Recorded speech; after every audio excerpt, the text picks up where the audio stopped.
ಎಲ್ಲ ಮಾಧ್ಯಮದವರಿಗೂ ನನ್ನ ನಮಸ್ತೆ. ಮೊದಲಿಗೆ ನನಗೆ ಈ ಅವಕಾಶ ಕೊಟ್ಟಂಥ ನನ್ನ ಹೆಸರು ರೇಖಾ ರಮೇಶ್. ಬೇಸಿಕಲಿ ನಾನು ಹಾಸನ ಹುಡುಗಿ. ಮೊದಲಿಗೆ ನನಗೆ ಈ ಅವಕಾಶ ಕೊಟ್ಟಂಥ ನಿರ್ದೇಶಕರು ಮತ್ತು ನಿರ್ಮಾಪಕರಿಗೆ ನನ್ನ ತುಂಬು ಹೃದಯ ಧನ್ಯವಾದಗಳು. ನಾಯಕಿ ನಟಿಯಾಗಿ ಕನ್ನಡದ ಇದು ನನ್ನ ಮೂರನೇ ಚಿತ್ರ ಆಗಿರುತ್ತೆ. ಈ ಚಿತ್ರದಲ್ಲಿ ನನಗೆ ಈ ನಾಯಕಿ ನಟಿಯಾಗಿ ಈ ಪಾತ್ರವನ್ನು ನಿಭಾಯಿಸ್ತೀನಿ ಅನ್ನೋ ಒಂದು ನಂಬಿಕೆಯಿಂದ ನಮ್ಮ ನಿರ್ದೇಶಕರವರು ನನಗೆ ಈ ಪಾತ್ರನ ಕೊಟ್ಟಿದ್ದಾರೆ. ಖಂಡಿತವಾಗ್ಲೂ ಅವ್ರ ನಂಬಿಕೆನ ಉಳಿಸ್ಕೋತೀನಿ. ಈ ಚಿತ್ರದಲ್ಲಿ ನಾನು ನಾಯಕಿ ನಟಿಯಾಗಿ ಅಂದರೆ ಒಂದು ಹಳ್ಳಿ ಹುಡುಗಿ ಬಜಾರಿ ಆಗಿರೋಂಥ ಒಂದು ಕ್ಯಾರೆಕ್ಟರ್ ಏನು ಬರುತ್ತೆ, ಸೊ ಆ ಕ್ಯಾರೆಕ್ಟರ್ ನಾನು ಕಾಣಿಸ್ಕೊತಿದ್ದೀನಿ, ಒಂದು ಹಳ್ಳಿ ಹುಡುಗಿ ಬಜಾರಿ ಕ್ಯಾರೆಕ್ಟರಲ್ಲಿ. ಈ ಸಿನಿಮಾ ಅಂದರೆ ಹಳೇ ಕಾಲದ ಸಿನಿಮಾ ಆಗಿರೋದ್ರಿಂದ, ಒಂದು ಹಳ್ಳಿಯಲ್ಲಿ ನಡೆಯೋದ್ರಿಂದ ಸರ್ ಹೇಳಿದಾಗೆ ಚಿಕ್ಕ ಪುಟ್ಟ ವಿಷಯಕ್ಕೂ ಕೊಲೆಗಳಾಗತ್ತೆ, ದ್ವೇಷ ಕಟ್ಕೊಂಡು ಪೂರ್ತಿ ಹೆಂಗೆ ಅಂತ ಅಂದರೆ ಒಂದು ವಂಶನ ನಿರ್ವಂಶ ಮಾಡೋ ಮಟ್ಟಕ್ಕೆಲ್ಲ ಕೊಲೆಗಳಾಗೋದನ್ನ ನಾವು ನೋಡ್ತಾ ಇದ್ದೀವಿ. ಸೊ ಅದನ್ನು ಜನತೆ ಮುಂದೆ ನಾವು ಈ ಸಿನಿಮಾ ಮೂಲಕ ತೋರಿಸ್ಕೊಡ್ತಾ ಇದ್ದೀವಿ. ಖಂಡಿತವಾಗ್ಲೂ ನಮ್ಮ ಜನಕ್ಕೆ ಈ ಸಿನಿಮಾ ಇಷ್ಟ ಆಗುತ್ತೆ ಅಂತ ಭಾವಿಸ್ತೀನಿ. ಇನ್ನೊಂದು ಏನು ಕೇಳ್ಕೊತೀನಿ ಅಂತಂದರೆ, ದಯವಿಟ್ಟು ಕನ್ನಡ ಸಿನಿಮಾಗಳನ್ನ ಚಿತ್ರರಂಗಕ್ಕೆ ಹೋಗಿ ನೋಡಿ. ಯಾಕಂತಂದರೆ ನಮ್ಮ ನಿರ್ದೇಶಕರಿರ್ಬೋದು ಅಥವಾ ನಿರ್ಮಾಪಕರಿರ್ಬೋದು, ನಾಯಕ ನಾಯಕಿ ಈ ಸಿನಿಮಾಲಿ ಎಷ್ಟು ಎಫರ್ಟ್ ಹಾಕಿರ್ತೀವೋ, ನೀವೆಲ್ಲೋ ಒಂದು ಮೂಲೆಯಲ್ಲಿ ಕೂತ್ಕೊಂಡು ನೋಡಿದ್ರೆ ನಮ್ಮ ಎಫರ್ಟ್ಗೆ ಒಂದು ಬೆಲೆ ಇರಲ್ಲ. ಸೊ ಅದಕ್ಕೋಸ್ಕರನಾದ್ರೂ ಎಲ್ಲ ಚಿತ್ರರಂಗಕ್ಕೆ ಹೋಗಿ ಸಿನಿಮಾನ ನೋಡಿ ನಮಗೆಲ್ಲರಿಗೂ ಪ್ರೋತ್ಸಾಹಿಸಿ ಅಂತ ಕೇಳ್ಕೊತೀನಿ.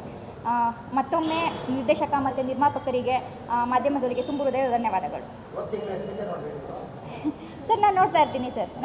ಸದ್ಯಕ್ಕಂತೂ ಶೂಟ್ಸಲ್ಲಿ ನಾನು ಬ್ಯುಸಿ ಇದ್ದೀನಿ. ಸೊ ನಾನು ಲಾಸ್ಟ್ ನೋಡಿದ್ದು ಕೃಷ್ಣ ಪ್ರಣಯ ಪ್ರೇಮ ಸಖಿ. ಅದಾದಮೇಲೆ ನಾನು ಸಿನಿಮಾಕ್ಕೆ ಥಿಯೇಟ್ರ್ ಸರ್. ಹೌದು, ಅದಾದಮೇಲೆ ನಾನು ಬ್ಯುಸಿ ಇರೋದ್ರಿಂದ ಹೋಗಿ ನೋಡಿಲ್ಲ. ಬಟ್ ನಾನು ಮೊಬೈಲಲ್ಲಂತೂ ಯಾವುದೇ ಕಾರಣಕ್ಕೂ ಫಿಲಮ್ ನೋಡಲ್ಲ ಸರ್. ಸರ್ ಬಂದಿದೆ, ಬಟ್ ಸರ್ ನಾನು ಮೊಬೈಲಲ್ಲಿ ನೋಡಲ್ಲ ಸರ್. ನಾನು ಮೊಬೈಲಲ್ಲಂತೂ ಯಾವುದೂ ನೋಡಲ್ಲ ಸಿನಿಮಾನ. ಇದು ನನ್ನ 2ನೇ ಕನ್ನಡ ಚಿತ್ರ ಆಗಿರುತ್ತೆ. ಇದರಲ್ಲಿ ನಾನು ಹೀರೋ ಅವರ ತಂಗಿ ಕ್ಯಾರೆಕ್ಟರ್ನ ಮಾಡ್ತಾಯಿದ್ದೀನಿ. ಈ ಅವಕಾಶನ ನನಗೆ ಪ್ರಮೋದ್ ಸರ್ ಕೊಟ್ಟಿರೋದಕ್ಕೆ ನಾನು ತುಂಬಾ ಥ್ಯಾಂಕ್ಸ್ ಹೇಳ್ತೀನಿ. ಸೊ ಇದರಲ್ಲಿ ಈ ಮೂವಿನಲ್ಲಿ ನಾನು ಇನ್ನೂ ತುಂಬಾ ಕಲಿಬೇಕು ಅಂತ ಅಂದ್ಕೊಂಡು ನನ್ನ ಮೇಲೆ ನಂಬಿಕೆ ಇಟ್ಟು ಸರ್ ನನಗೆ ಕ್ಯಾರೆಕ್ಟರ್ ಕೊಟ್ಟಿರೋದಕ್ಕೆ ನಾನು ತುಂಬ ಥ್ಯಾಂಕ್ಸ್ ಹೇಳ್ತೀನಿ. Thank you sir. ನನ್ನ ಹೆಸರು ತನಿಖಾ ಅಂತ ಇದೆ. Murder mystery subject. ಇವರು ತನಿಖಾ ಸರ್ ಮೂವಿ ನೋಡಿ ಸರ್. 15th movie actually. ಅದರಲ್ಲಿ 4 ಮೂವಿ ಸರ್ ಜೊತೆನೇ ಮಾಡಿದ್ದೀನಿ ಮ್ಯೂಸಿಕ್ ಡೈರೆಕ್ಟ್ರಾಗಿ. ಆ್ಯಂಡ್ ಈ ಮೂವಿಯಲ್ಲಿ 2 ಸಾಂಗ್ ಇದೆ. ಒಂದು ಇನ್ವೆಸ್ಟಿಗೇಷನ್ ಸಾಂಗ್ ಮತ್ತು ಇನ್ನೊಂದು feeling song. So almost compositions ಎಲ್ಲ ಆಗಿದೆ. ಮತ್ತು ಮೂವಿಯಲ್ಲಿ ಬ್ಯಾಕ್ಗ್ರೌಂಡ್ ಸ್ಕೋರ್ ಕೂಡ ಇದೆ. ಥೀಮ್ ಮ್ಯೂಸಿಕ್ಸ್ ಎಲ್ಲನೂ ರೆಡಿ ಆಗಿದೆ. ಸೊ ಇನ್ನು ಮುಂದೆ ಸಿನಿಮಾ ನೋಡಬೇಕಂತೆ. ಇನ್ವೆಸ್ಟಿಗೇಷನ್ ಅದೇ ಸರ್, ಕೊಲೆ ಸಂಬಂಧ ಹೇಳಿದ್ರಲ್ಲ ಸರ್, ಆ ಕೊಲೆ ಸಂಬಂಧ ಒಂದು ಸಾಂಗ್ ಬರುತ್ತೆ. ಒಂದು ಸಿನಿಮಾ ಥೀಮ್ ಜೊತೆನೇ ಆ ಇನ್ವೆಸ್ಟಿಗೇಷನ್ ಮಾಡೋದು ಒಂದು ಸಾಂಗ್ ಥರ ಬರುತ್ತೆ. ಸಿಚುವೇಶನ್ ಸಾಂಗ್, ಮಾಂಟೇಜಸ್ ಥರ ಸರ್. ಒಂದು ಸಾಂಗ್ ಪ್ರಮೋದ್ ಸರ್ ಬರೆದಿದ್ದಾರೆ, ಇನ್ನೊಂದು ಬಂದುಬಿಟ್ಟು ಲಿರಿಕ್ಸ್ ಎಷ್ಟು ಡಿಸೈಡ್ ಮಾಡಿಲ್ಲ.